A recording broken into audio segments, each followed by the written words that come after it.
welcome to our weekly Parsha class. We call it Nitzutzos Parsha, the sparks of the Parsha, little tidbits, 2-3 minute pieces in different parts of the Parsha. This Parsha, entitled Beha'aloscha, continues a saga. In last week's portion, we read of how the 12 Nesiim, the 12 leaders of the 12 tribes, brought offerings to dedicate the newly constructed Mishkan, the tabernacle, the portable sanctuary in the desert. Every day, from the beginning of Nisan, for 12 consecutive days, a leader of a tribe brought this offering on behalf of his tribe. As soon as that is over, and the Torah makes a tally of all the offerings, this week's Parsha begins with God's commandment to Moses to speak to Aaron that he should kindle the menorah. That his role is to kindle the menorah in the temple, and the way the menorah should be lit, all the branches should face the center of the menorah, and the Torah tells us that Aaron did exactly as he was told, just as God commanded Moses. And then it goes on to describe the structure of the menorah, that it was made out of one piece of gold with all of its decorations, just as God had shown Moses on the mountain. That makes up the first 4 verses of the beginning of the Parsha. Now, this connection, 12 leaders of the tribes bringing their offerings, and right after that, commandment to Aaron to light the menorah, Rashi asks, what is the connection? These two seem to be disparate themes. And Rashi says something very interesting. The source of it is in the Midrash, that when Aaron saw how in the dedication of the Mishkan by the leaders of the tribes, he was not involved, neither was his tribe. So he felt bad. The term used, chol she'oz daito, his mind got weak. Simply that means he was a little bit despondent, that he was left out of it. And God said to him, and God swears that your role is greater than theirs. You're going to light and you're going to prepare the neros, the lights of the menorah. So on the surface it seems that 12 tribes excluded the tribe of Levi, and Aaron, who was the leader of the tribe of Levi, felt left out. Now this theme of being left out and feeling bad about it is a recurrent theme in the Torah. We find it in several places. And we find it another place in this week's Parsha, when a group of Jews who were ritually unclean, tamei lenefesh, and were denied the opportunity to bring the Paschal offering. And they complained, why should we be deprived? And God says they're right, and they will be given another opportunity a month later. So we see that people do have a right to complain. Jews have always been known for complaining, but there are 2 kinds of complaints. There's a complaint when God imposes something on us and we say, why do we have to do it? That's obviously a negative one. Then there's the complaint where God says, you don't have to do it, you can't do it, and the Jew says, why not? I want to be part of it. I want to have this connection to Hashem. And this is another example where Aaron feels, why should I be left out of this whole thing? That's the gist of the first Rashi of this Parsha. Now, the question could be asked, and has been asked, why would Aaron think that he was less important or contributed less to the running of the Mishkan? Well, after all of the offerings that these leaders would bring had to be processed by the Kohen, and he was the Kohen Gadol, the high priest. So he was intimately involved in every one of these offerings. So why would he think that he was less important? So I'd like to offer what I think is a novel interpretation, that Aaron, when he says that he saw the Chanukas Hanesiim, the dedication of the leaders, this doesn't simply mean that he saw how they would bring the offerings, but he saw how the offerings dedicated them. He saw how these people emerged from the dedicatory offerings changed people. They were renewed. They were rejuvenated. They were inspired. They were excited. They were enthusiastic. They were transformed individuals. The service that they offered elevated them and brought them to a new level of spiritual sensitivity, spiritual excitement and feeling. Yet when he brought the offerings and everything that he didn't feel anything. He didn't feel rejuvenated. And he took this personally to mean that he was in a lower level. And that's why Rashi uses the term chol shedaito, his mind was weak. If you wanted to say he was sad, there are other words in Hebrew to say someone is sad, someone was upset, someone was disappointed. The words chol shedaito means that his mind was weak. Why would he think his mind was weak? Because emotions are very often created by our understanding of something. When we have an understanding of how great God is, that awakens and stimulates and arouses an emotion to love God, to be in awe of God. If you don't have those feelings, no matter how much you try to apply your mind to it, that means there's something missing, something lacking in your das, in your mind. And that's what Aaron thought. You know why I'm not inspired? You know why all my effort, all my offerings are not inspired? Because I don't have the intellect. My mind is not in this subject. I'm somehow distracted, or I have a weak intellectual faculty. The truth was that no, Aaron was not lacking emotion. He transcended emotion. He was at a level where he was so one with the source of his dedication, which is God. He had become so connected to God that he did not need to emote. You emote when a person is thirsty because he hadn't had water in a long time, and he's excited and he's running towards the source of water, and he gets to the water and he just puts his face in the river and tries to get as much of it as possible. Then after he seems to have satisfied his thirst and he's drinking casually, there's no emotion anymore. It's already something that you have become one with. Aaron transcended emotion. But still, God says, I will reward you, that when you light the menorah, and by lighting the menorah, you are igniting the spark of every Jewish soul, because the menorah, which was made up of 7 branches, represents the 7 emotional traits that represent all different personality types within the Jewish people.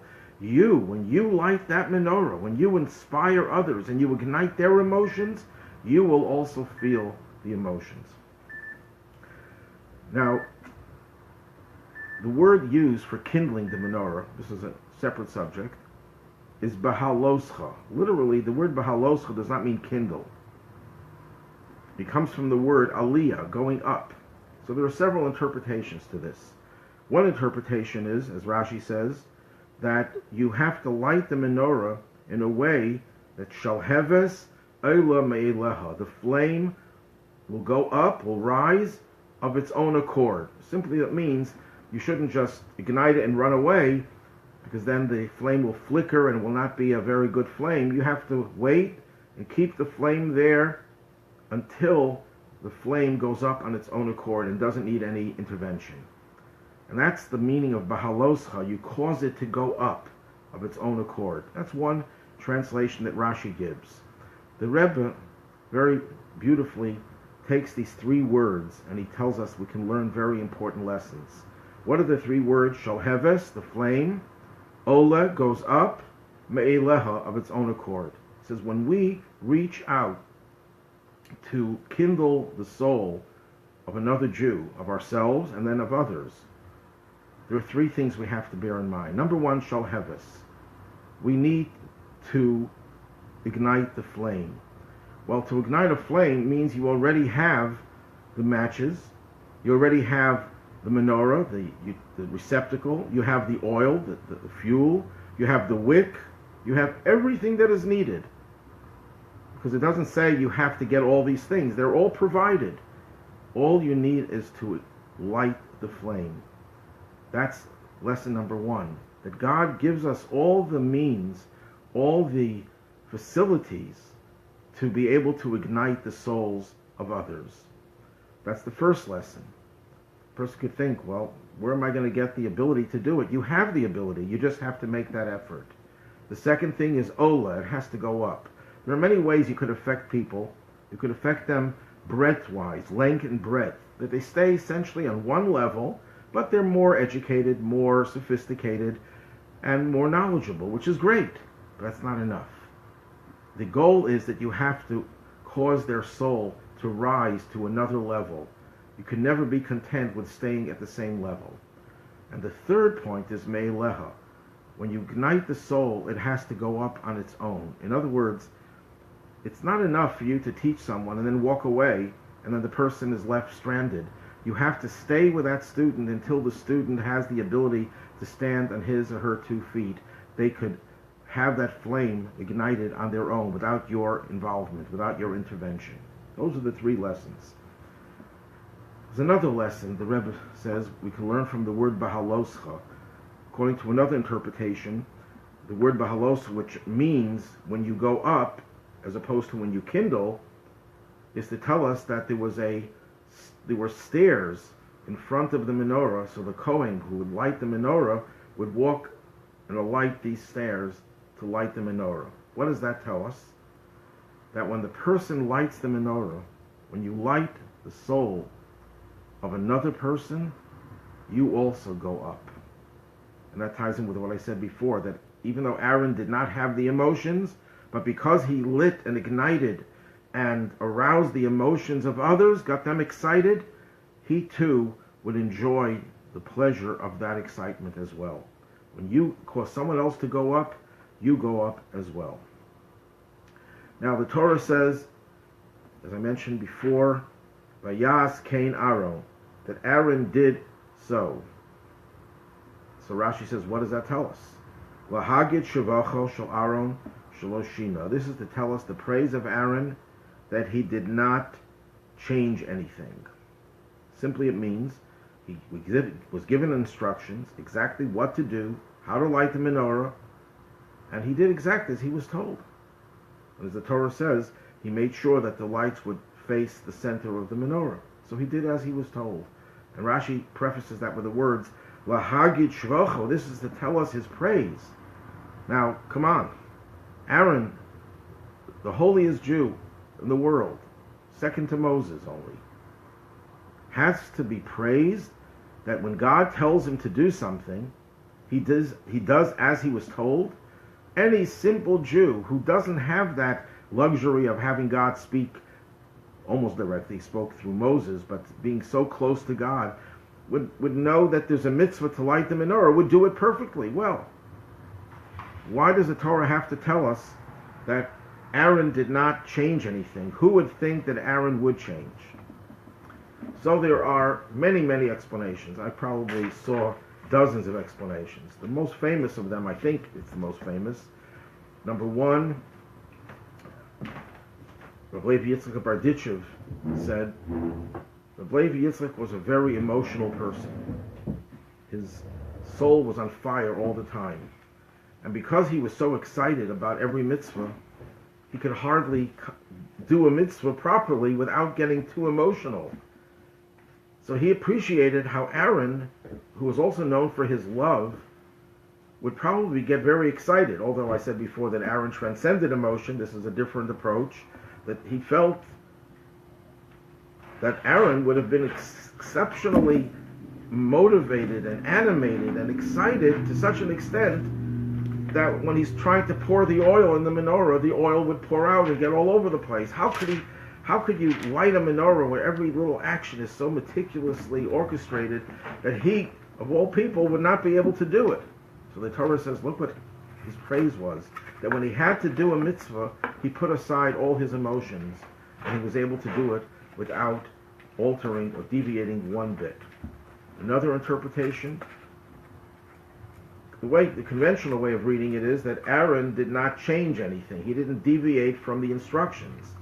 But this interpretation says he didn't change. That means even though he was commissioned to do such a holy work in the temple, and he might have thought to himself, yeah, I'm an important person, look who God has chosen to do this service, it didn't affect his his himself at all. It didn't add to his ego, not one bit.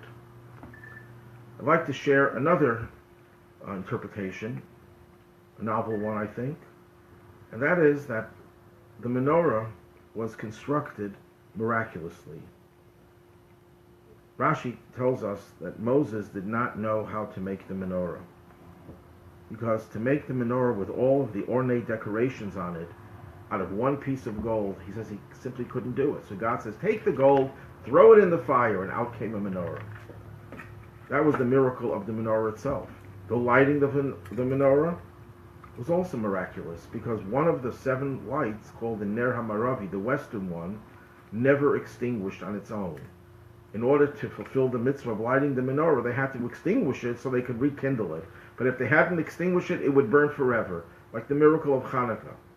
So when you see that the whole menorah, its construction, and the service relating to it, defies the laws of nature, is supernatural, is miraculous, you would think to yourself, does God really care about every little detail? We're transcending, we're flying high, we're in another spiritual realm.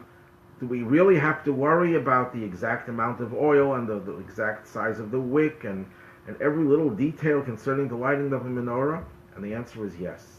That's one of the paradoxes of Judaism. On one hand, Judaism transcends nature, transcends logic, and we see this manifest itself with the menorah. On the other hand, we have to do everything within the realm of nature to the extent that we're capable of doing.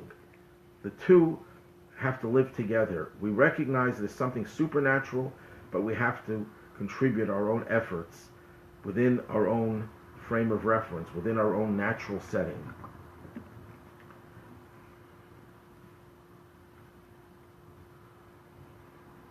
Okay, let's go on to another subject. The Torah describes the work of the Levites, of the Leviim,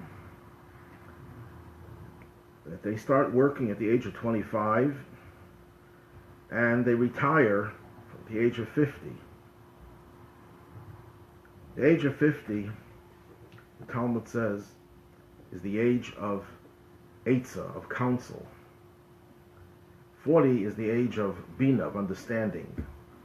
But counsel is a much higher level, that you're able to give advice to someone else. You can't just be a counselor with book knowledge. There's a certain amount of experience that you have to have. And when the Levi finished his service, he would then transfer into being the sage, giving advice. Because you never retire in Judaism. You may have to retire from physical work, which is presumably one of the reasons the Levi had to retire, because he was getting older and weaker, but you never retire from service. And a person who gets older and because of reasons of health or employment conditions doesn't function anymore within the workplace, that's not a sign that they have to retire from active life. The transfer is from physical labor to labor with counseling us. This is the age of 50, which is a very important milestone in a person's life.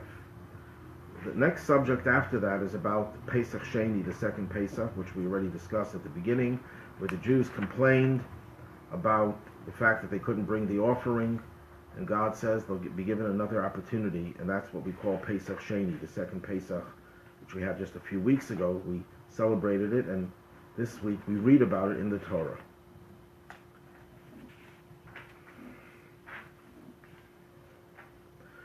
Another subject, the Torah talks about the journeying of the Jewish people. They were divided into 4 camps. Each one had a flag of its own.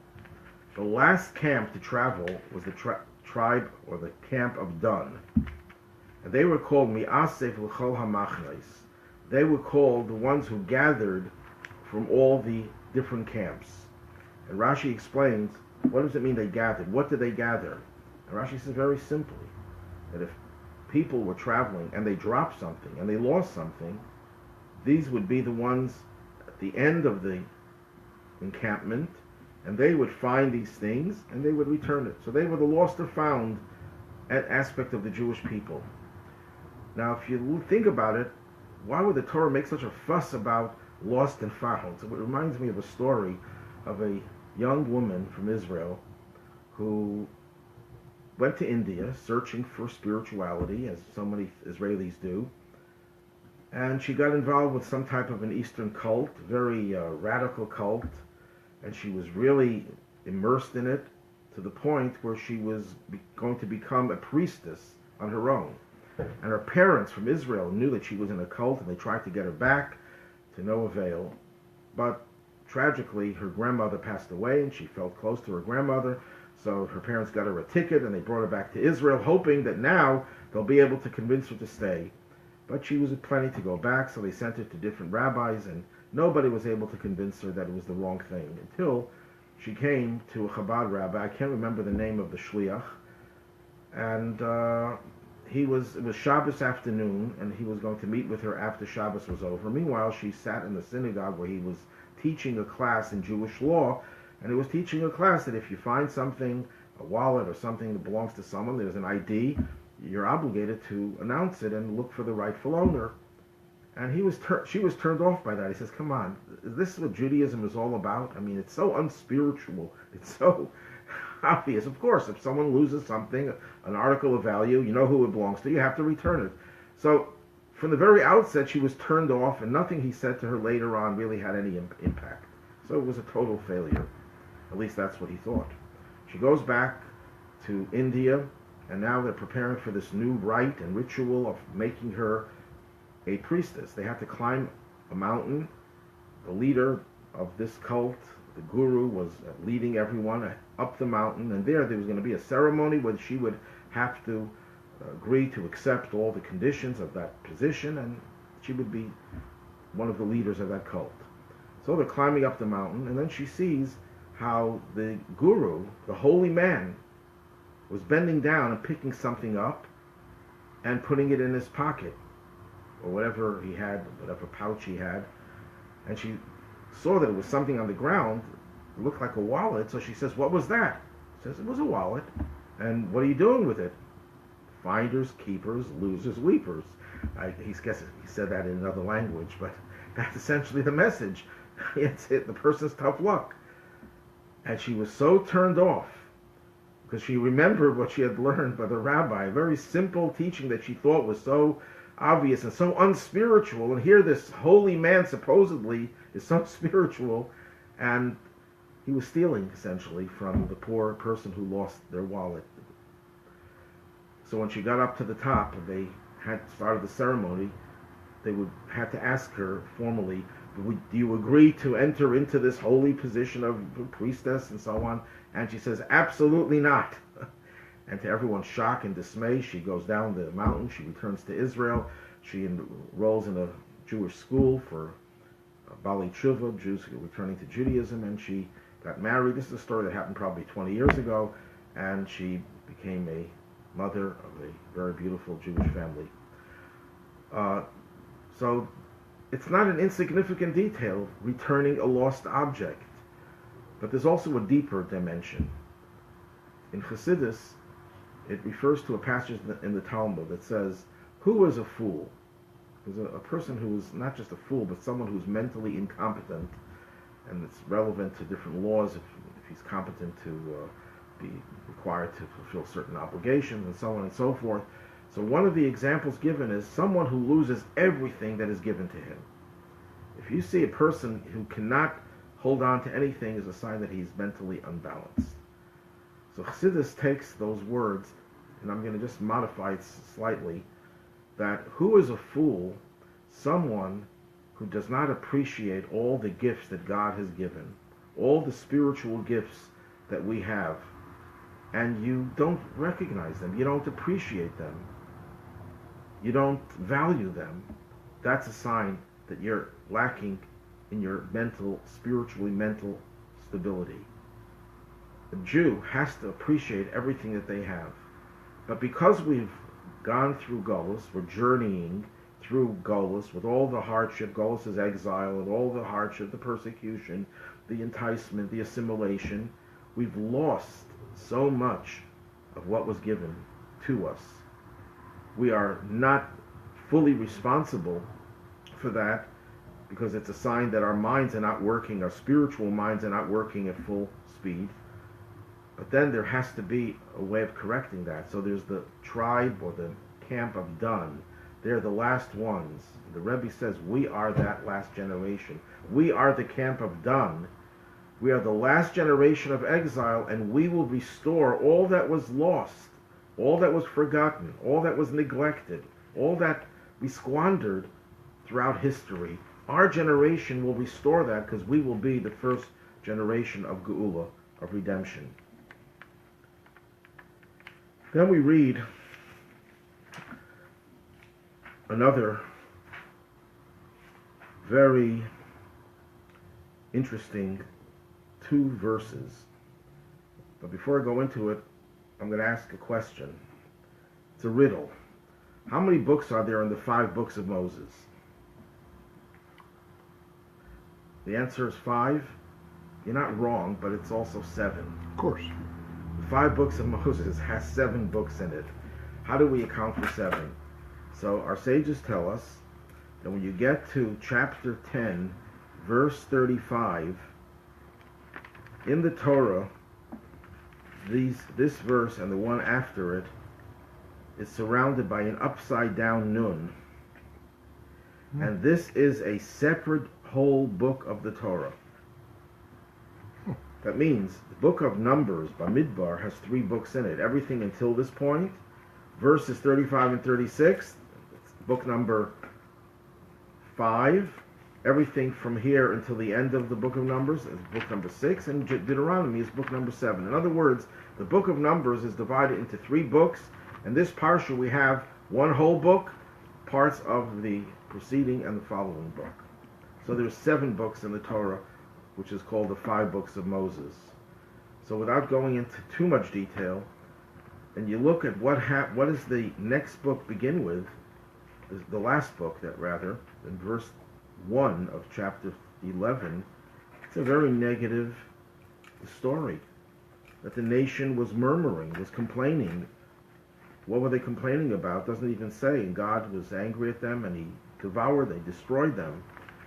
And then there's another, continues with a group of people who had a desire, they wanted meat, and they were punished.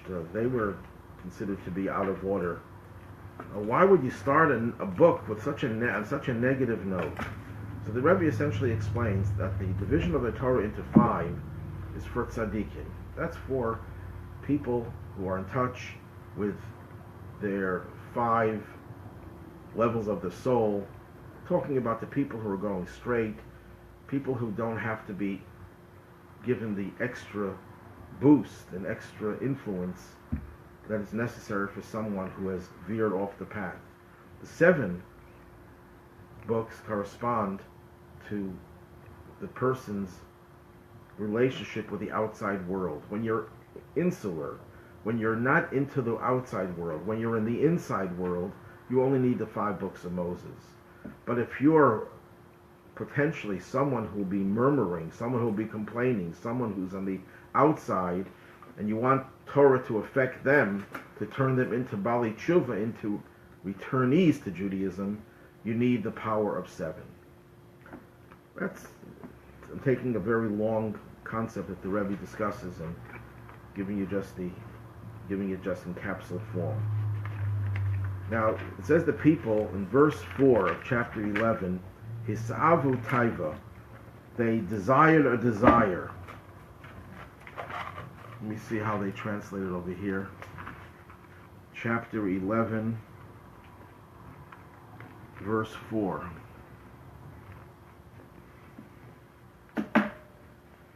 The rabble that was among them cultivated a craving. That's how they translate it here. But if you translate it literally, hisavu, they desired, or they craved, tava, a craving. They desired to have a desire. What does that mean? So, the Hasidic interpretation of that is, these people were really holy people. This generation was the generation that God did all the miracles for. He revealed himself to them, souls in bodies. We were all at Mount Sinai, but only our souls. They were there, soul and body, who had this direct communication with God, unparalleled. So these were on a very high spiritual level. And you know what? They felt that their lives were dry because they had no temptations. So they had a temptation, a desire. Please God, let us have temptation, so that way if we desire food, we'll be able to serve God by eating the food for the sake of heaven, eating it for spiritual reasons. Now, what's the big deal if we don't have any desires and we don't do anything wrong? We're not tempted. King David was faulted for begging God, please God, test me. And God said, okay, I'll test you, and he failed the test. Don't ever ask for more tests than God gives you. That was a mistake in their part. They said, we want to have this desire. The previous Belzer Rebbe once said that he misses the idea of iskafia, having the ability to desire something and to suppress your desire. He doesn't have that. And he felt that he was lacking something. Of course, he didn't, I don't know if he asked God to give him that temptation, to give him that test, but a tzaddik feels that he's inferior to the Baal Tshuva, or the Rasha, the potential Baal Tshuva, because that person has the desire, has the temptation, and when they succeed in suppressing it, they can reach a much higher level than the tzaddik can, who doesn't have that desire. So they desired a desire, but unfortunately, they didn't use it the right way. Then they complain when they ask for meat, and they say something very strange in verse 5. We remember the fish that we ate in Egypt free of charge, the cucumbers, the melons, the leeks, the onions and garlic. But now our life is parched. There is nothing. We have nothing to anticipate but the manna. Well, first of all, Egypt was free. They were tortured. They were terribly persecuted with slavery. Terrible slavery. And you call that because they fed them? I mean, even the Nazis fed the Jews in the death camps before they killed them. Is anyone going to say, wow, we had it for free, we didn't have to pay for it? It sounds so crazy that they would. So you could say, well, these are people who were just trying to cause trouble, and they didn't have to be logical. But again, we're talking about people who are on a little bit of a higher level. So there are two ways of explaining this. One way of explaining it is, on a very simple level, that in Egypt they knew where the food was coming from. Every day they knew that the tormentors wanted them to do the work, so they had to feed them. So their food was something that they knew they would have. The Jews in the desert had meat. They had animals. They brought cattle with them. If you remember the stories of the Torah, one of the conditions Moses made to Pharaoh was, all of our cattle has to go. And then later on, the tribe of Gad and Reuven said, we have so much cattle, we want to stay on this side of the Jordan because the grazing is better here. So they had cattle, so they could have eaten meat. But they felt, if we kill our animals now, what are we going to eat in the future? And that's a simple psychological fact, that when a person knows that their food is predictable, they know where it's coming from, they feel comfortable. The term in the Talmud is used, pas besalo. If you have bread in your basket, you know where your bread is coming from, you feel that you are okay. The fact that you're tortured in slavery, that's a separate thing. But in the desert, they didn't know. They were uncertain. But there's also a deeper understanding. This takes us to a phenomenon, a condition known as the Stockholm Syndrome. When a person becomes a hostage, a slave, to murderers, kidnappers, horrible people, and they feed you, what happens to the person is that you begin to identify with your captors. You begin to feel beholden to them. You begin to feel that you owe them, because after all, they're giving you your life. The fact that they took your life, potentially, and now they're giving you a little bit and piece back. That doesn't change the way some people think. And we have so many stories of people who become beholden to the most horrible people that took so much away from them, but you feel beholden, you feel indebted to them, and you cannot separate yourself. And there are many, many sources in the Torah to this concept. That's essentially what golus is, what exile is. Exile is when you not only you don't recognize that these are forces that are harming you, you begin to like it and love it and identify with it and not want to leave it. There are people who can be captives, and they're so accustomed to staying in prison that when they go out of prison, they try to commit another crime so they can go right back in prison, because life to there was so much more predictable, and they begin to identify with that kind of life. That's a horrible thing, but that's what golus, what exile does for you. So that's where I said we remember the good old days in Egypt when we ate the fish. They don't remember that they were slaves and it wasn't for free. But now that they're free people, now they had to earn it. Now they had to do mitzvahs. Now they had obligations. And that's harder to identify with. Then we'll go to the end of the Parsha. It's a very cryptic story, and without Rashi and the words of our sages, it's almost unintelligible. And there are other approaches, but Rashi's is the most straightforward. This is at the end of the Parsha, chapter 12. Miriam and Aaron speak ill of Moses because of this Ethiopian woman that he took. For he had taken an Ethiopian woman. That's the simple translation.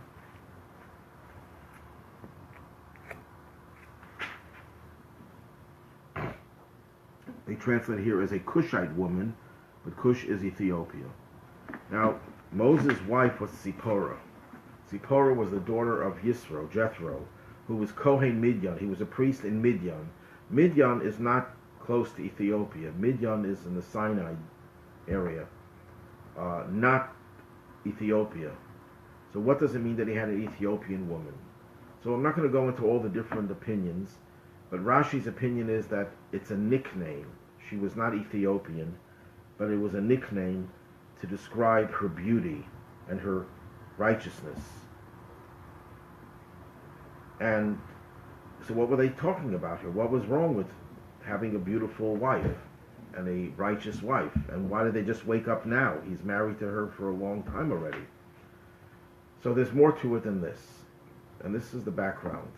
Moses complained about he couldn't handle the Jewish people, give them meat. So God says, we're going to delegate some of your spirit unto others. And then they find two people who were now invested with a spirit of prophecy, Eldad and Medad. And Joshua comes running to Moses, and Eldad and Medad are saying prophecies. Moses' wife, Zipporah, was sitting or standing next to Miriam, Moses' sister. And she says, oh, I feel bad for the wives of these prophets. So they said, what do you mean you feel bad? What's wrong with being a wife of a prophet? It says, because my husband, who's the prophet, has separated from me. From the time the Torah was given, the Jews were expected to be separated from their spouses for 3 days before the Torah was given as a form of sanctification. But as soon as the Torah was given and the shofar sounded, God says to Moses, tell the people, return to their tents, meaning they could return to family life. But you, Moses, stand with me. And that Moses took to mean that he was not supposed to go back to married life. Well, they didn't know this. Miriam, she says to her brother Aaron, why is Moses acting so super holy? We're also prophets, and we are married, and we don't separate from our spouses because we're prophets. And that's when God defends Moses. And that's what they say in verse 2. Now we can understand it. And they said, was it only to Moses that God spoke? Did he not speak to us as well? And God heard. Now the man Moses was exceedingly humble, more than any person on the face of the earth. And God said suddenly to Moses, to Aaron, to Miriam, you three go out to the tent of meeting. And they went out, and then what happened is that Miriam became afflicted with saras, with a skin disease, which is a punishment for speaking ill of someone. And God explains to them why Moses is different. If you look in verse 7, not so is my servant Moses. In my entire house he is the trusted one. Mouth to mouth do I speak to him, in a clear vision and not in riddles. At the image of God does he gaze. Why did you not fear to speak against my servant Moses? Now, what is God saying? Moses is different. You are prophets when only at certain designated times. Moses is on call 24/7. At any moment, I could speak to Moses, and he has to be ready, so he can't be engaged in family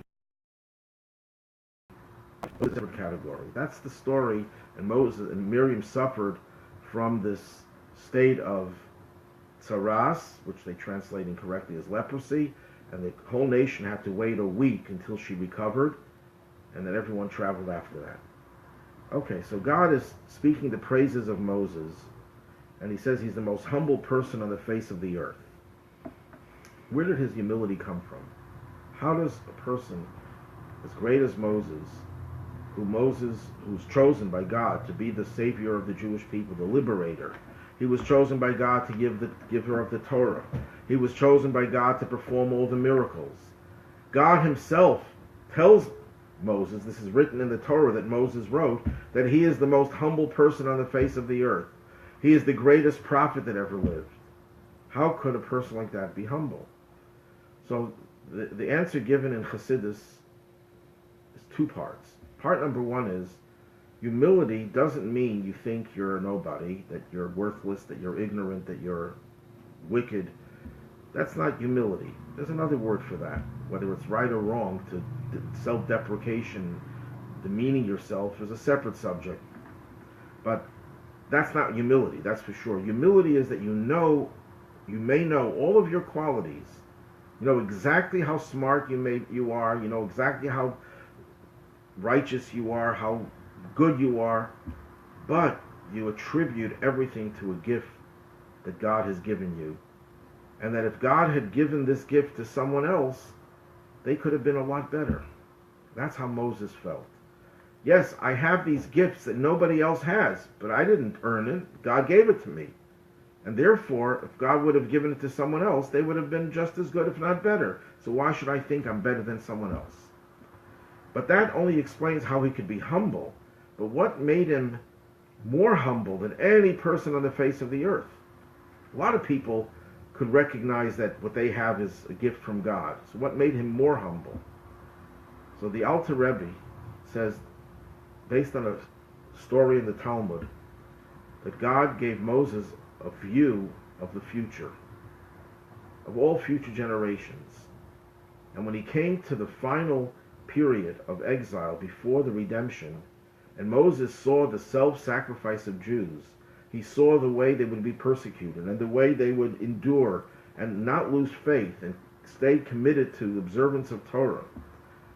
When he saw the generation that we're in, with the Holocaust, with the communist oppression, and the assimilation temptations that exist in the Western world, in our country in particular, and that Jews would stand and withstood all of these pressures and all these tests, he was humbled.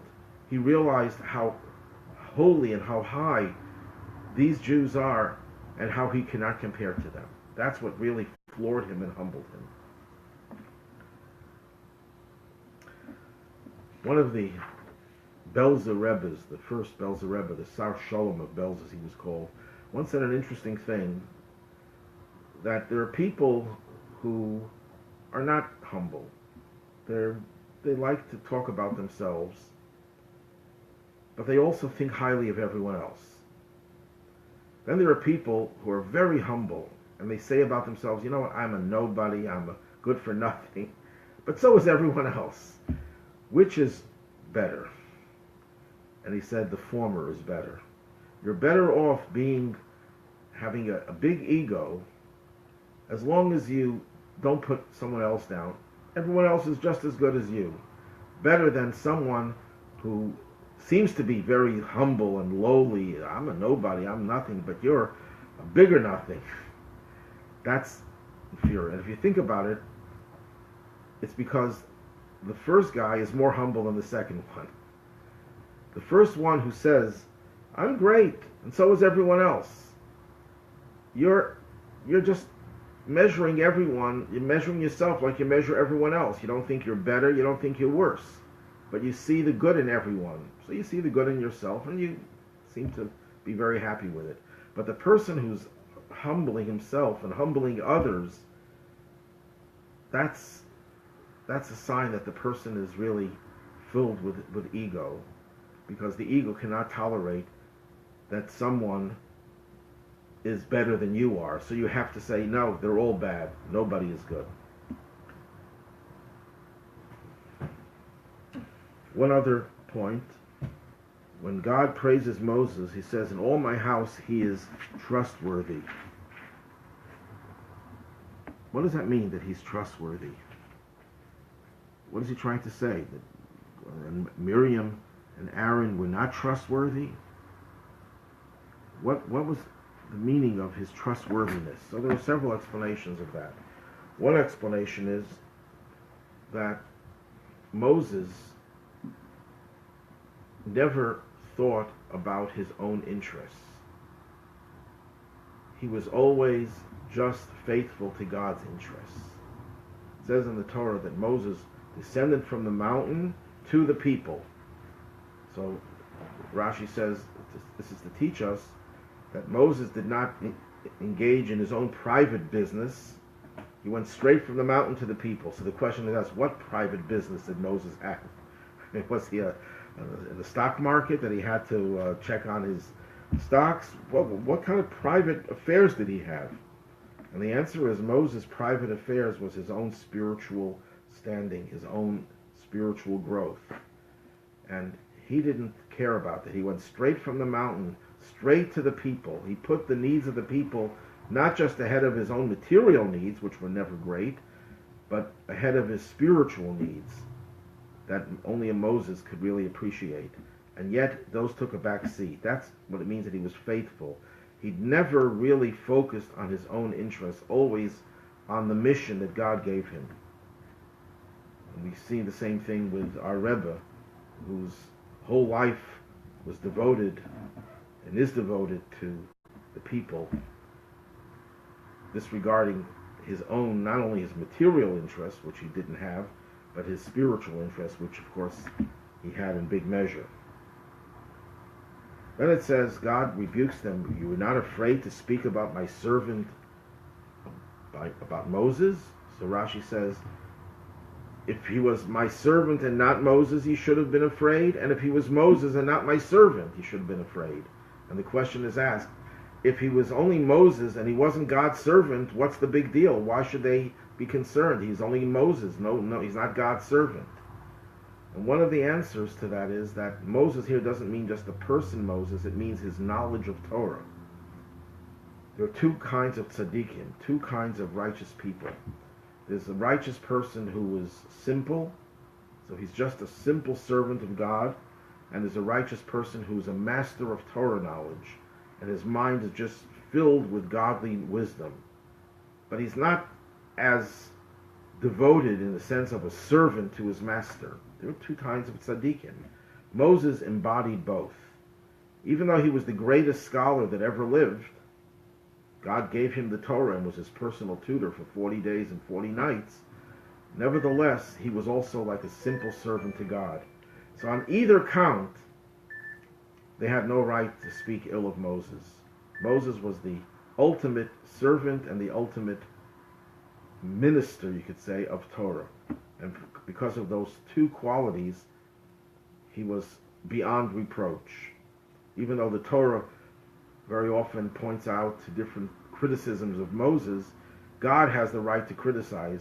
Nobody else has the right to criticize Moses. Have a good evening and a good Shabbos.